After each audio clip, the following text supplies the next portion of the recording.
അപ്പോൾ ഗൈസ് കഴിഞ്ഞ വീഡിയോയിൽ നമ്മൾ നോക്കി how to balance DJI Ronin S, അതായത് ഒരു ക്യാമറ ഗിംബിളിനെ നമ്മൾ എങ്ങനെ ബാലൻസ് ചെയ്തെടുക്കാമെന്ന് നമ്മൾ നോക്കി. അതുപോലെ തന്നെ ഇന്ന് ഒരു മൊബൈൽ ഗിംബിളിനെ എങ്ങനെ നമ്മൾ ബാലൻസ് ചെയ്തെടുക്കാം എന്ന് നോക്കുകയാണ്. അതായത് നമ്മളുടെ കൂടെ ഉള്ളത് ഇന്ന് DJI OSMO Mobile 3 എന്ന ഒരു പോക്കറ്റ് ഗിംബിളാണ്. ഓക്കെ, നമ്മളിതിനെ ഒന്ന് ഓപ്പൺ ചെയ്തെടുക്കാം. ഓക്കെ, ഇതാണ് നമ്മുടെ DJI OSMO Mobile 3. അപ്പോൾ ഇതിന് നമ്മൾ ഇന്നെങ്ങനെ ബാലൻസ് ചെയ്തെടുക്കാം എന്ന കാര്യമാണ് നോക്കാൻ പോകുന്നത്. ഓക്കെ, അപ്പോൾ ബാലൻസിങ്ങിലോട്ട് പോകുന്നതിന് മുന്നായിട്ട് ഞാൻ ഇതിൻ്റെ കുറച്ച് കാര്യങ്ങൾ പറഞ്ഞു തരുന്നത്. അപ്പോൾ ഇതിൻ്റെ ബാലൻസ് ചെയ്യാണ്ട് യൂസ് ചെയ്താൽ എന്താ പ്രശ്നം എന്ന് വെച്ചാൽ ഈ മോട്ടറിനൊക്കെ നല്ല ഹെവി വെയിറ്റ് വരും നമ്മൾ ബാലൻസ് ചെയ്തില്ലെങ്കിൽ. അപ്പോൾ എന്ത് പറ്റുമെന്ന് വെച്ചാൽ ഈ മോട്ടറുകളൊക്കെ ഹീറ്റ് ആവാൻ തുടങ്ങും, നമ്മൾ യൂസ് ചെയ്യും തോറും ഹീറ്റ് ആവാൻ തുടങ്ങും. അപ്പോൾ ഇതിൻ്റെ ഡ്യൂറബിലിറ്റി കുറഞ്ഞുകൊണ്ട് വരും. അതുകൊണ്ടാണ് നമ്മളെപ്പോഴും ഗിംബിൾ യൂസ് ചെയ്യുമ്പോൾ പ്രോപ്പറായിട്ട് ബാലൻസ് ചെയ്തിട്ട് വേണം ഗിംബിൾ യൂസ് ചെയ്യാൻ വേണ്ടിയിട്ട്. പിന്നെ ഇതിൻ്റെ പേലോഡ് കപ്പാസിറ്റി വരുന്നതെന്ന് വെച്ചാൽ 170 to 230 grams ആണ് കമ്പനി ഓഫർ ചെയ്യുന്നത് പേലോഡ് കപ്പാസിറ്റി. അതായത് 130 to 230 grams വരെയുള്ള മൊബൈൽസൊക്കെ അത്യാവശ്യം യൂസ് ചെയ്യാം. iPhone 10 മുതൽ നമ്മുടെ S10 പ്ലസ് സംതിങ് സാംസങ്ങിൻ്റെ ഇപ്പോൾ ലേറ്റസ്റ്റ് വന്ന കുഴപ്പമൊന്നുമില്ല. ഞാനിപ്പോൾ ഇതിൽ യൂസ് ചെയ്യണത് പോക്കോ ആണ്. പോക്കോ F1 മൊബൈലാണ്. അത്യാവശ്യം നല്ല ഹെവിയുള്ള ഫോൺ തന്നെയാണ്. അപ്പോൾ കുഴപ്പമില്ലാണ്ട് ചെയ്യാൻ പറ്റുന്നുണ്ട് ഇതിൽ. പിന്നെ ഇതിൻ്റെ ബാറ്ററി ലൈഫ് വന്നിട്ട് 15 hours ആണ് കമ്പനി പറയണത്. 2.5 hours ടു ചാർജിങ്, അതായത് ഫുള്ളി ചാർജ് ചെയ്ത് എടുക്കാൻ ഏകദേശം ഒരു 2.5 മണിക്കൂർ സമയം വേണം. അപ്പോൾ നമുക്ക് നേരെ ബാലൻസിങ്ങിലോട്ട് കിടക്കാം അല്ലേ. നമ്മളിത് ബാലൻസ് ചെയ്തെടുക്കുമ്പോൾ ഒരു ഫ്ലാറ്റ് സർഫേസിൽ വെച്ചിട്ട് ബാലൻസ് ചെയ്യുന്നതാണ് നല്ലത്. അതിനുവേണ്ടി ഞാൻ എൻ്റെ DJI Ronin Sൻ്റെ ട്രൈപോഡ് മൗണ്ടാണ് വാങ്ങിയിരിക്കണേ. ഇതിനു വേണ്ടി ചെറിയ ട്രൈപോഡ് മൗണ്ട്സൊക്കെ കിട്ടുന്നുണ്ട്. അത് വാങ്ങിക്കഴിഞ്ഞാൽ നിങ്ങൾക്ക് ഇതിനിങ്ങനെ സുഖമായിട്ട് വെക്കാവുന്നതാണ്. വെച്ച് കഴിഞ്ഞിട്ട് നമുക്കിതിന് ബാലൻസ് ചെയ്തെടുക്കാവുന്നതാണ്. അല്ലെങ്കിൽ ഇത് കയ്യിൽ പിടിച്ചിട്ട് കുറച്ച് പാടായിരിക്കും. അപ്പോൾ ഈ ഭാഗത്തായിട്ടൊരു ചെറിയ റെഡ് മാർക്ക് കണ്ടോ നിങ്ങൾ? അതായത് ഫോൺ ക്യാമറ ഡയറക്ഷൻ എന്ന് എഴുതിയിട്ടുണ്ട് ഇവിടെ. അതായത് നമ്മളെ ഫോണിൻ്റെ ക്യാമറ ഉണ്ടല്ലോ, ആ ക്യാമറ എപ്പോഴും മുകളിൽ നിൽക്കണം. ഈ ഏറോ മാർക്ക് കൊടുത്ത് ആ ഭാഗത്ത് നിൽക്കണം. പിന്നെ ചാർജർ പോയിൻ്റൊക്കെ താഴെ. അങ്ങനെ വേണം നമ്മൾ ക്യാമറ ഇതിൽ മൗണ്ട് ചെയ്യാൻ വേണ്ടിയിട്ട്. എന്നാലേ നമുക്ക് ബാലൻസായി അവിടെ ഇവിടെ തട്ടാണ്ട് നമുക്ക് സുഖമായിട്ട് യൂസ് ചെയ്യാൻ പറ്റുള്ളൂ. നമുക്ക് മൊബൈൽ ഇതിൽ മൗണ്ട് ചെയ്യാം അല്ലേ. മൊബൈൽ മൗണ്ട് ചെയ്യുന്ന സമയത്ത് നമ്മൾ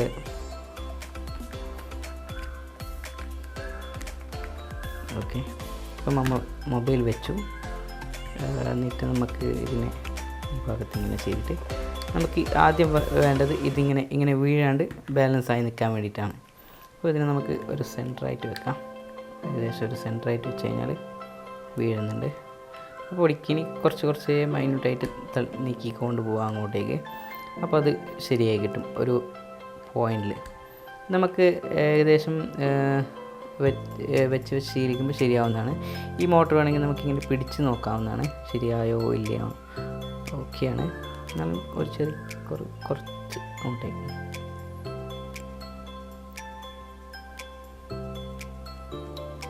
കുറച്ച് കൂടിപ്പോയി. ഒന്നുകൂടി ഇങ്ങോട്ടേക്ക് വലിക്കാം. ഇപ്പോൾ ഏകദേശം ഓക്കെയാണ്. കുറച്ച് ഓക്കെ, ഇപ്പോൾ ഏകദേശം ഓക്കെയാണ്. നമുക്ക് ഈ മോട്ടർ പിടിച്ചാൽ ഇങ്ങനെ തന്നെ നിൽക്കണം. ഓക്കെ ആണല്ലോ.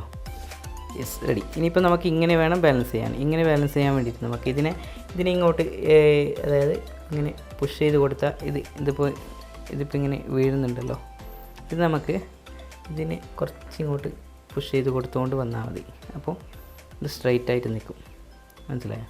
ഇത് കുറച്ചും കൂടെ പുഷ് ചെയ്യുക. ഇവിടെ ചെറിയ ഗ്യാപ്പ് ഉണ്ടല്ലോ, ഈ ഗ്യാപ്പ് അങ്ങോട്ടും ഇങ്ങോട്ടും നീക്കി കൊടുത്താൽ മതിയാവും.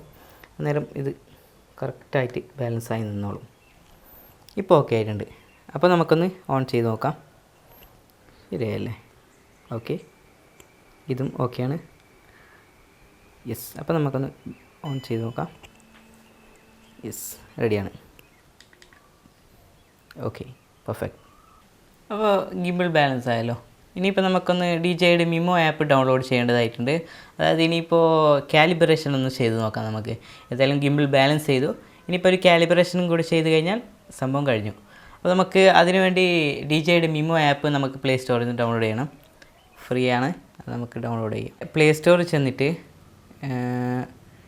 DJI മിമോ എന്ന് അടിച്ച് കൊടുത്തു കഴിഞ്ഞാൽ DJIയുടെ മിമോ ആപ്പ് ഓപ്പൺ ആയി വരുന്നതാണ്. അപ്പോൾ ഞാൻ ഓൾറെഡി ഡൗൺലോഡ് ചെയ്ത് വെച്ചുകൊണ്ട് എൻ്റെ കയ്യിൽ ഓപ്പൺ ചോദിക്കുന്നുണ്ട്. നമുക്ക് ഓപ്പൺ ചെയ്യാം. ഓപ്പൺ ചെയ്ത് കഴിഞ്ഞിട്ട് നമുക്ക് നമ്മുടെ ഗിംബിൾ ഒന്ന് ഓൺ ചെയ്യാം. ഗിംബിൾ ഓൺ ചെയ്ത് കഴിഞ്ഞിട്ട് നമുക്കിവിടെ ബ്ലൂടൂത്ത് കണക്ഷൻ ഓൺ ചെയ്യണം. ബ്ലൂടൂത്ത് കണക്ഷൻ ഓൺ ചെയ്തിട്ട് നമ്മുടെ ഈ ഗിംബിളും ബ്ലൂടൂത്തുമായിട്ടൊന്ന് കണക്ട് ചെയ്ത് കഴിഞ്ഞാൽ ഓക്കെ, നമ്മുടെ ബ്ലൂടൂത്ത് ഇപ്പോൾ ഗിംബിളായിട്ട് കണക്റ്റ് ആയിട്ടുണ്ട്. അപ്പോൾ ഇവിടെ മുകളിൽ ക്യാമറ എന്നുള്ള ഓപ്ഷൻ കാണിക്കും. ക്യാമറ പ്രസ് ചെയ്യുക. അത് കഴിഞ്ഞിട്ട് നമുക്കൊന്ന് ഹൊറിസോണ്ടൽ മോഡിലേക്ക് ആക്കി കഴിഞ്ഞാൽ ക്യാമറ എന്ന ഓപ്ഷൻ താഴെ വന്നു കഴിഞ്ഞാൽ ഗിംബിൾ ഓട്ടോ കാലിബ്രേഷൻ എന്നുള്ള ഒരു ഓപ്ഷൻ തന്നിട്ടുണ്ട്. അതിൽ നേരെ കാലിബ്രേറ്റ് അടിച്ചു കഴിഞ്ഞാൽ place device on flat surface എന്ന് കാണിക്കും.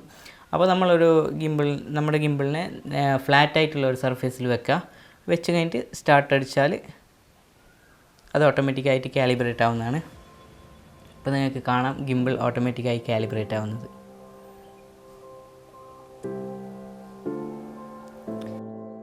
കാലിബ്രേഷൻ്റെ പെർസെൻറ്റേജ് ഇവിടെ കാണിച്ചുകൊണ്ടിരിക്കുന്നുണ്ട്. അതായത് ഓട്ടോമാറ്റിക്കായിട്ട് കറങ്ങിക്കൊണ്ടൊക്കെ ഇരിക്കുകയാണ്. കണ്ടോ, കാലിബ്രേഷൻ്റെ പെർസെൻറ്റേജ് അവർ നമ്മുടെ ഡിസ്പ്ലേയിൽ കാണിക്കും.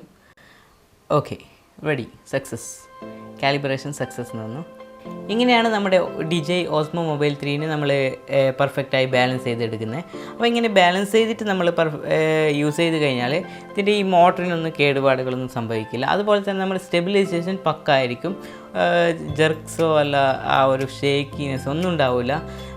നമ്മുടെ സ്റ്റെബിലൈസേഷനൊക്കെ പക്കായിരിക്കും. മോട്ടോർസൊക്കെ ഡ്യൂറബിൾ ആയിരിക്കും. കുറേ കാലം നമുക്ക് യൂസ് ചെയ്യാൻ പറ്റും ഗൈസ്. അപ്പോൾ ഇന്നത്തെ വീഡിയോയിൽ ഞാൻ കുറേ ഡീറ്റെയിൽഡ് ആയിട്ട് ഒരു കാര്യവും പറഞ്ഞിട്ടില്ല. ഇതിൻ്റെ ബാലൻസിങ് കാര്യങ്ങൾ മാത്രമേ ഞാൻ പറഞ്ഞു തന്നിട്ടുള്ളൂ. ഇതിൻ്റെ ആപ്പിൽ തന്നെ കുറേ സംഭവങ്ങളുണ്ട്. നമ്മുടെ ട്രാക്കിംഗ്, അത് ഹൈപ്പർ ലാപ്സ്, ടൈം ലാപ്സ്, അങ്ങനെ സ്റ്റോറി ക്രിയേറ്റർ, അങ്ങനെ കുറേ സംഭവങ്ങളുണ്ട്. അതൊക്കെ ഞാൻ ഡീറ്റെയിൽഡ് ആയിട്ട് വരും എപ്പിസോഡുകളിൽ പറയുന്നതായിരിക്കും. അപ്പോൾ ഇന്നത്തെ വീഡിയോ ഇത്രയേ ഉള്ളൂ ഗൈസ്. ആൻഡ് എൻ്റെ ചാനൽ ആദ്യമായി കാണുന്നവരാണെങ്കിൽ നേരെ താഴെ പോയി സബ്സ്ക്രൈബ് ബട്ടണിൽ സബ്സ്ക്രൈബ് ചെയ്യുക, ബെല്ലൈക്കണിൽ പ്രസ് ചെയ്യുക. പുതിയ വീഡിയോ ഇടുമ്പോൾ അതിൻ്റെ നോട്ടിഫിക്കേഷൻ ലഭിക്കുന്നതായിരിക്കും. Thank you guys, thank you for watching this video. Keep supporting.